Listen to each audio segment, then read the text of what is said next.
Previous class पर हमने यह सीखा कि आईपीओ का जो रिजर्वेशन कोटा है वो कैसे काम करता है। आज हम लोग सीखेंगे कि आईपीओ के अंदर जो फाइनेंशियल स्टेटमेंट दिया जाता है उसे रीड करके कैसे हम लोग ये समझे कि उस आईपीओ में हमें अप्लाई करना चाहिए या नहीं। तो सबसे पहले अगर आप इस कंपनी फाइनेंशियल का जो टेबल है इसे देखोगे तो आपको सबसे ऊपर दिखेगा पीरियड एंडेड, यानी कि एक टाइम फ्रेम यहाँ पर दिया गया है। जैसा कि अगर हम लोग राइट से लेफ्ट की तरफ अगर जाए तो सबसे पहले है 31 मार्च 2023, यानी कि 2023 का जो फाइनेंशियल स्टेटमेंट है ये यहाँ पर दिया गया है। एंड उसके बाद 2024 का डेटा है, एंड उसके बाद 2025 का, एंड फाइनली 30 सितंबर 2025 यानी कि जो लास्ट क्वार्टर है उसका भी स्टेटमेंट इधर आपको दिख रहा है। ये नॉर्मली जब भी कोई आईपीओ आता है तो वो अपना फाइनेंशियल ईयर का ये स्टेटमेंट देता है, जिसे अगर हम लोग थोड़ा सा समझदारी के साथ एनालिसिस कर पाए तो हमें बहुत कुछ पता चलता है। लेकिन एक डिस्क्लेमर यहाँ पर देना चाहूँगा कि ये जो फाइनेंशियल मैट्रिक्स यहाँ पे दिया गया है, जैसा कि एसेट, इनकम टैक्स, पैट, ये जितने सारे मैट्रिक्स या फिर पैरामीटर आप जो भी कहो, तो ये सारा चीज़ इतना सिंपल है नहीं कि एक 10-15 मिनट के वीडियो में इन सारे चीज़ों को मैं आपको सिखा दूँ। इससे कंप्लीट करने के लिए एक फाइनेंस के जो स्टूडेंट होते हैं उन्हें काफ़ी सारा टाइम लगता है। तो यहाँ पर मैं आपको सिर्फ एक बेसिक आइडिया देने वाला हूँ कि इसे देखकर आप क्या समझोगे। लेकिन अगर आपको लगता है कि नहीं, इन सारे चीज़ों के ऊपर भी आपको सीखना है, तो आप मुझे यूट्यूब पे कमेंट्स कर सकते हो या फिर मुझे व्हाट्सएप कर सकते हो, तो मैं आगे इसके ऊपर भी अलग से वीडियो बनाने की कोशिश करूँगा। ठीक है। तो सबसे ऊपर क्या है ना, एसेट। एसेट किसे कहेंगे ना, एसेट यानी कि कंपनी के पास जो भी है जिसे बेचकर कंपनी आगे पैसों का जुगाड़ कर सकता है। अगर किसी रीजन से कंपनी को पैसों की जरूरत है और उस नीड को वो फुलफिल करने के लिए अगर वो किसी चीज को बेचता है जिसे बेचकर कंपनी को पैसा मिलता है, तो डेफिनेटली वो कंपनी का एसेट होगा। ठीक है ना। और ये जो एसेट है ये बेसिकली दो फॉर्म में हो सकता है, कुछ फिजिकल फॉर्म में होता है और कुछ नॉन फिजिकल फॉर्म में होता है। जैसा कि फिजिकल फॉर्म के अंदर मान लो कि कंपनी का बिल्डिंग हो गया, मशीनरीज हो गया, जमीन हो गया, और नॉन फिजिकल में कंपनी का ब्रांड, लोगो, ये सारा चीज आ जाता है। कंपनी के पास अगर कोई आइडिया है, नॉलेज है, तो वो भी उसे वो बेचकर पैसा अर्न कर सकता है। यानी कि कंपनी जो भी बेच सके, जिसे बेचकर कंपनी पैसा कमा सके, वही कंपनी का एसेट है। ओके। अब ये जो एसेट है, थोड़ा सा अगर मैं ब्रीफिंग करूं तो ये एसेट दो तरह का होता है, एक है टैंजिबल एसेट और दूसरा है इनटैंजिबल एसेट। टैंजिबल एसेट यानी कि जिसका फिजिकल फॉर्म है, और ये जो टैंजिबल एसेट है ये भी दो पार्ट में डिवाइड होता है। एक है करंट एसेट। अगर करंट एसेट की बात करें तो जिसे कंपनी बेचकर बहुत जल्दी पैसा कमा सकता है, उसे ही हम लोग करंट एसेट कहेंगे। जैसा कि कैश हो गया, इन्वेंट्री हो गया, या फिर मान लीजिए कोई मार्केटेबल सिक्योरिटीज, यानी कि अगर कोई बॉन्ड, डिवेंचर, ये सब है जिसे इजीली बेचा जा सके और इमीडिएट बेसिस पे पैसा कमाया जा सके, उसे करंट एसेट कहा जाता है। ओके। एंड नेक्स्ट है फिक्स्ड एसेट। जैसा कि कंपनी का बिल्डिंग हो गया, कंपनी का जमीन हो गया, मशीनरीज हो गया, ये जो सारा चीज होता है इसे भी बेच के कंपनी पैसा तो कमा सकता है, बट ये इजीली बेचा नहीं जा सकता। इसे बेचने के लिए टाइम की जरूरत होती है, इसीलिए हम इसे फिक्स्ड एसेट कहेंगे। और जैसा मैंने कहा कि ये दोनों टैंजिबल एसेट को छोड़ के और एक चीज होता है जो है इनटैंजिबल एसेट, जिसके अंदर कंपनी का ideas, knowledge, innovation, reputation, brand name, logo, ये सब कुछ आता है। इन सारे चीजों को बेचकर भी कंपनी पैसा पा सकता है और जिसे वो अपने नीड के हिसाब से यूज भी कर सकता है। तो इधर में अगर हम लोग इस आईपीओ की बात करें तो मार्च 2023 में 1132 करोड़ का इनका एसेट वैल्यू था। आप देखो इधर में नीचे लिखा हुआ है कि अमाउंट इन करोड़, ये सारा करोड़ों में है। लेकिन मार्च 2024 की अगर बात करें तो वो थोड़ा सा घट के 980 करोड़ हो गया, तो ये एक नेगेटिव साइन था। बट नेक्स्ट ईयर 2025 में इसने फिर से उसको इंक्रीज करा एंड फाइनली वो 1228 करोड़ के आसपास हो गया। एंड अगर लास्ट क्वार्टर की बात करें, यहां पर ईयर खत्म नहीं हुआ, 2026 मार्च खत्म होने से पहले ये स्टेटमेंट दिया गया है, इसीलिए ये लास्ट जो क्वार्टर है उसी का स्टेटमेंट दिखा रहा है 30 सितंबर 2025, जहां पर उसका एसेट फिर से 1491 करोड़ यानी कि कुछ 1500 करोड़ के आसपास है। तो हम ऐसा कह सकते हैं कि कंपनी का एसेट वैल्यू कंटिन्यू इंक्रीज हुआ है, जो किसी भी कंपनी के लिए अच्छा साइन माना जाता है। ओके, नेक्स्ट है टोटल इनकम। अब टोटल इनकम क्या है?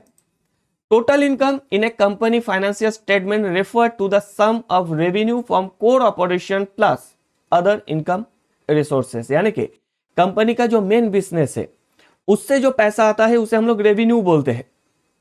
बट अगर कंपनी का और भी रिसोर्सेस है, जैसा कि मान लो कि उनको कोई डिविडेंड इनकम मिला या फिर कोई इंटरेस्ट मिला, कुछ रेंट वगैरह कुछ मिला, या फिर कुछ सामान बेच के पैसा मिला, जैसा मैंने कहा ना कि एसेट बेच के भी पैसा मिल सकता है, या फिर मान लो कि अगर कोई फॉरेन एक्सचेंज के साथ इन लोगों का अगर कोई कामकाज है, वहां से अगर कोई बेनिफिट मिला, तो इन सारे को हम लोग कहेंगे अदर इनकम। तो अगर हम लोग रेवेन्यू यानी कि कंपनी का जो मेन बिजनेस है वहां से जो पैसा आया उसके साथ अगर हम इन अदर्स इनकम को भी ऐड कर दे तो हमें टोटल इनकम मिलता है।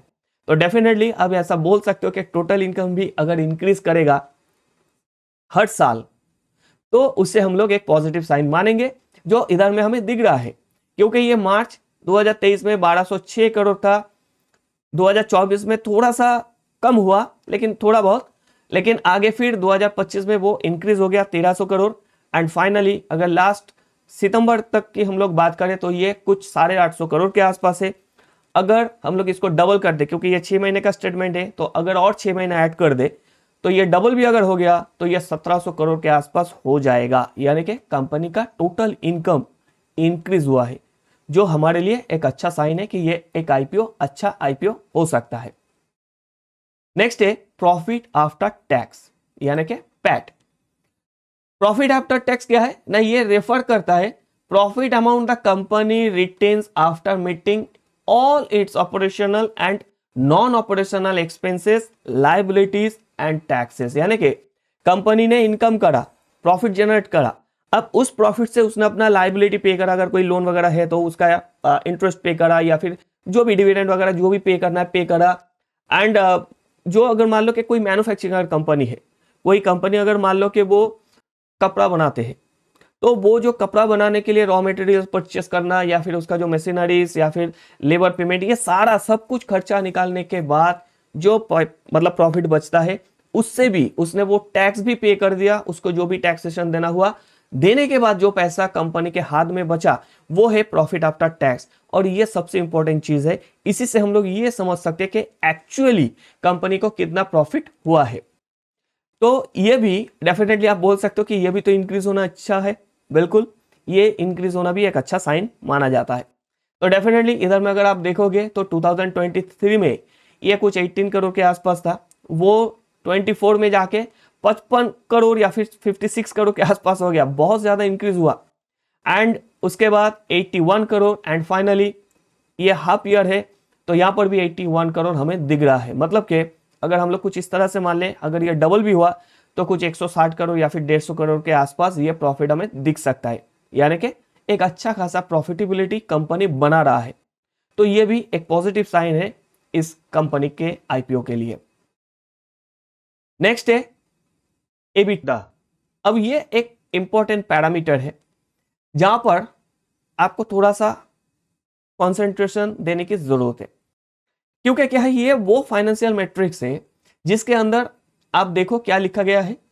ये जो एक एक टर्म से E for earning, B for before, I for interest, T for taxes, D for depreciation and A for amortization, यानी कि ये जो सारा पैरामीटर्स है, इन सारे पैरामीटर्स को ऐड करके एबिटा को कैलकुलेट किया जाता है, जहां पर हम ये कह सकते हैं कि a measure of operational profitability excluding financial cost and non cash items, यानी कि उसका अगर समराइज करें तो हम ऐसा बोल सकते हैं EBITDA nothing but net income plus interest plus taxes plus depreciation plus amortisation, यानी कि इन सारी चीजों को अगर आप ऐड कर दोगे तो आपको एबिटा मिलेगा। अब इसका यूजेस क्या है, बेसिकली इसे हम लोग क्यों देखते हैं, तो ये क्या है कि focus on operational performance only, यानी कि कंपनी का जो मेन बिजनेस है, वो जो ऑपरेशन होता है, उसके लिए कंपनी को क्या क्या पैसा अरेंज करना होता है, कहां पे क्या खर्चा करना होता है,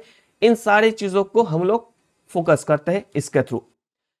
ignoring financial decisions and accounting treatment useful for comparing companies across industries, especially when they have different capital structure। यानी कि इससे हमें क्या पता चलता है, मान लो कि कोई एक कंपनी का प्रॉफिट आफ्टर टैक्स है, इसका भी 80 करोड़, कोई और एक दूसरे कंपनी का भी है 80 करोड़, लेकिन कोइंसिडेंटली उनका जो ऑपरेशन कॉस्ट है, टोटल कंपनी का जो फाइनेंशियल कॉस्ट है, यानी कि बिजनेस को चलाने के लिए मान लो कि उन लोगों को 1000 करोड़ लगता है, तो 1000 करोड़ में अगर वो 80 करोड़ बना रहा है, और अगर ये कंपनी अगर उसी चीज को अगर 100 करोड़ में बना रहा है, तो डेफिनेटली ये आगे हो गई, यानी कि कंपैरिजन करने में हमें इजी होता है। तो इसीलिए एबिटा को हमें बहुत ध्यान से देखने की जरूरत होता है, ताकि हमें यह पता चले कि सेम सेक्टर के, सेम इंडस्ट्रीज के और जो बाकी कंपनी है, उन सारे कंपनी के मुकाबले इस कंपनी का फाइनेंशियल स्टेटमेंट या फिर स्टेटस कैसा है।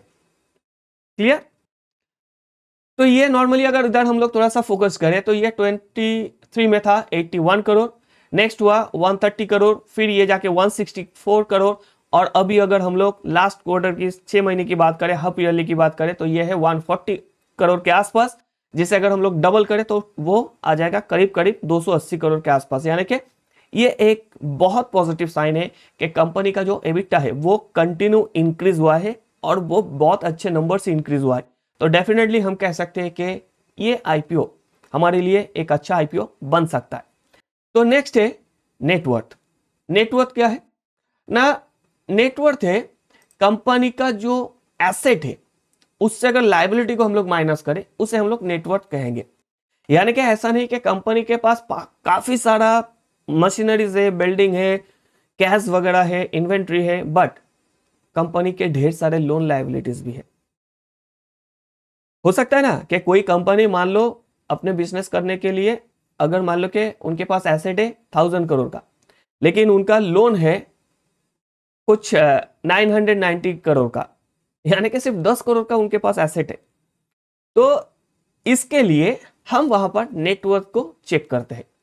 नेटवर्थ से हमें ये मतलब आइडिया मिलता है कि एक्चुअली कंपनी के पास कितना फंड है, या फिर कितना फंड वो अरेंज कर सकते हैं अगर वो अपने लायबिलिटी को मतलब कंप्लीटली क्लोज करना चाहे तो। इसीलिए net worth is equal to asset minus liability. A company's net worth represent the amount of ownership the owners have in the business. यानी कि एक्चुअली जो ओनर्स है, प्रोमोटर्स है, उनका कितना पैसा कंपनी के अंदर है, इस चीज का हमें पता चलता है नेटवर्थ से। तो ये भी अगर इंक्रीज हो रहा है तो डेफिनेटली ये एक अच्छा साइन है, क्योंकि एसेट बढ़ेगा या फिर लायबिलिटी कम होगा, कोई एक चीज अगर होगा तभी जाके नेटवर्थ बढ़ेगा, जो एक पॉजिटिव साइन होता है किसी भी कंपनी के लिए। तो इधर में अगर हम लोग देखें 2023 में ये था 363 करोड़, और 2024 में क्या हुआ कि ये हो गया 370 करोड़, फिर 450 करोड़, एंड लास्टली 530 करोड़। और जैसा मैंने कहा ये हाफ ईयरली है, तो अगर इसको डबल करें तो ये 1000 करोड़ से भी ऊपर है। यानी कि ऐसा हम कह सकते हैं कि कंपनी बहुत अच्छा बिजनेस कर रहा है। अब नेक्स्ट है reserve and surplus. Reserve and surplus से हमें क्या पता चलता है कि हर एक कंपनी जब बिजनेस करता है, प्रॉफिट अर्न करता है, तो वो एक पैसा को साइड कर देता है, ताकि आने वाले दिनों में अगर कंपनी को बढ़ाना हो या फिर कंपनी के जो शेयर होल्डर है उनको अगर डिविडेंड वगैरह देना हो तो वो उस पैसों से दे सके। इसे ही हम लोग सरप्लस कहते हैं। यानी कि कंपनी एक पैसा को fund set aside from profits, एक पैसा को प्रॉफिट से निकाल के रख देते हैं। एंड सरप्लस क्या है? The remaining profit after all expense taxes and dividends have been paid. यानी कि ये जो मतलब पैरामीटर्स है, इससे भी हमें यही पता चलता है कि अगर ये हर साल इंक्रीज हो रहा है तो एक अच्छा साइन है, क्योंकि कंपनी के पास काफी सारा एक्स्ट्रा फंड है। यानी कि इससे हमें यह पता चलता है कि कंपनी के पास कितना एक्स्ट्रा फंड रखा हुआ है। अगर यहां पर हम लोग देखें 2023 में यह था 336 करोड़, नेक्स्ट 344 करोड़, फिर 411 करोड़, एंड फाइनली 490 करोड़। यानी कि ये भी ग्रेजुअली इंक्रीज हो रहा है। और डेफिनेटली ऐसा हम फाइनली कहेंगे कि यहाँ पर जितने भी पैरामीटर्स है जैसा कि asset, total income, profit after tax, EBITDA, net worth, reserve and surplus, ये सारे अगर इंक्रीज हो रहा है हर साल तो वो एक अच्छा साइन है। बट ये जो लास्ट पॉइंट है टोटल बोरोइंग, ये एक ऐसा पॉइंट है जो हर साल इंक्रीज नहीं डिक्रीज होना अच्छा साइन माना जाएगा। क्योंकि ये जो टोटल बोरोइंग है, ये total borrowing nothing but loan and liabilities, यानी कि कंपनी जो बैंक से लोन वगैरह लेता है या फिर किसी दूसरे से अगर कोई पैसा लिया है उसको तो लौटाना पड़ेगा, उसके ऊपर इंटरेस्ट भी पे करना होता है, वो अलग चीज है। यानी कि बोरोइंग हमेशा एक लायबिलिटीज होता है जिसे वापस करना होता है विथ इंटरेस्ट। तो अगर ये इंक्रीज हो रहा है तो वो नेगेटिव साइन है, बट अगर ये डिक्रीज हो रहा है तो ये एक अच्छा साइन है। तो अगर हम लोग इधर देखें तो 2023 में ये था 324 करोड़, नेक्स्ट वो थोड़ा कम हो गया 235 करोड़, जो एक पॉजिटिव साइन है, लेकिन थोड़ा सा फिर से बढ़ा एंड फाइनली लास्ट अगर इसकी बात करें तो यहाँ पर भी थोड़ा सा हमें इंक्रीज होता हुआ दिख रहा है। तो ओवरऑल अगर देखें कि टोटल बोरोइंग इंक्रीज यहाँ पे हुआ है जो एक नेगेटिव साइन है, यानी कि ओवरऑल अगर इन सारे फाइनेंशियल पैरामीटर्स की हम लोग बात करें तो ये एक जगह हमें दिख रहा है जहां पर थोड़ा सा नेगेटिविटी हमें दिख रहा है। बट अगर हम लोग कंपनी का जो एसेट है उसके हिसाब से अगर हम लोग इस चीज को देखें या फिर कंपनी के पास जो रिजर्व एंड सरप्लस है उसके साइड से भी अगर हम लोग देखें तो कंपनी आराम से अपने पास जो भी लायबिलिटीज या फिर लोन है उसको वो क्लोज कर सकता है। तो डेफिनेटली ये जो आईपीओ है जीएससी कॉर्पोरेशन साइंस, इसमें ऑब्वियसली हमें अप्लाई करना चाहिए as per there financial statement. अब थोड़ा सा अगर स्क्रॉल डाउन करके मैं नीचे आ जाऊं तो आपको ये वाला टेबल दिखेगा जहां पर IPO object of the issue लिखा हुआ है, यानी कि आईपीओ लाने का रीजन क्या है, कंपनी किस लिए आईपीओ ला रहा है। तो इधर में आपको क्या दिख रहा है कि रिपेमेंट और प्री रिपेमेंट ऑफ ऑल और ए portion of the certain outstanding borrowing, यानी कि कंपनी का टारगेट ये है कि कंपनी का जो भी लोन है लायबिलिटी है उसको वो क्लोज कर दे। अब उसके नीचे अगर थोड़ा सा स्क्रॉल डाउन करके फिर से हम लोग इसको देखें तो यहाँ पर आपको और एक टेबल आपको दिख रहा है जहां पर लिखा हुआ है की परफॉर्मेंस इंडिकेटर।